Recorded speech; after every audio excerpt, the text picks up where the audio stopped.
You might have a ton of app updates on your iPhone right now, but the App Store is not telling you. No badge, no notification, nothing.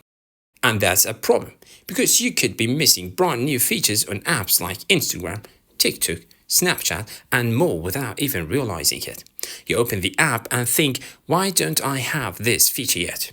But the real issue is your App Store updates badge is turned off.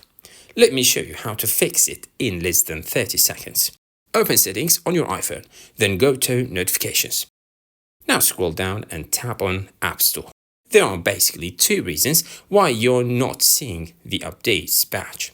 First, make sure Allow Notifications is turned on.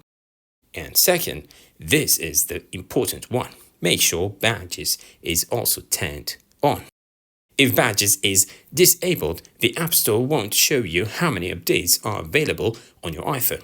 Once you enable it, you'll start seeing update numbers right on the App Store icon again. And now you won't miss new app features and updates anymore. If this video helped you, make sure to like, subscribe and share it with someone whose iPhone is doing the same thing.